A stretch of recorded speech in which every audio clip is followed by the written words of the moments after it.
Faceless is generally a cop-out for people that don't want to actually do the thing.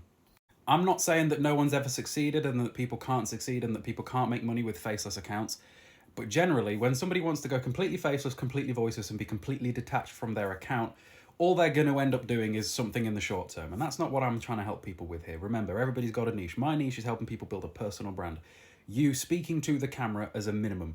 You can be faceless and do pretty well as long as you still talk. Plenty of examples of that, but there needs to be some element of that personal you. Otherwise, your time limit is much, much smaller.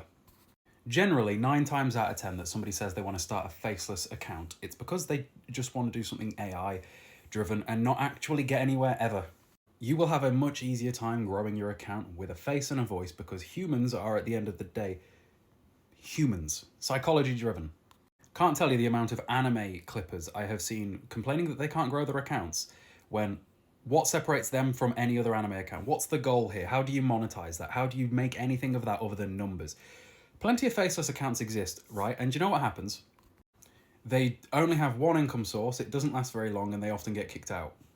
That happens to tons of them, and you won't get told that very frequently because it's not good for selling stuff. You can think of faceless accounts that have got millions of followers, but they're probably not making much money. Whereas a personal brand with 10,000 followers, you could be making thousands of pounds a month. There's the reality of it. If you take 100 people trying to make it in faceless, voiceless, and 100 people trying to make it in personal brand, a lot higher percentage are going to make it there than here. And the people that make it there will last longer than the people that make it here. I see here as more like chasing a side hustle trend, chasing a drop shipping, something that comes and goes. And again, I'm not saying it doesn't work because I can think of plenty of examples of people that made a ton of money doing it, but I'm talking more about building a personal brand over a long period of time. You don't want to be the guy that in 2 months' time has got to start again with something brand new from square one because the last thing fell through because it's gonna, or it could. You want to be the guy that's able to use your personal brand to be able to grow anything, anywhere, at any time for quite a while. Think about how many YouTubers you watch that you've been watching for a decade because you like that person. If they'd have never shown the face or the voice, you probably wouldn't have stuck with them for a decade.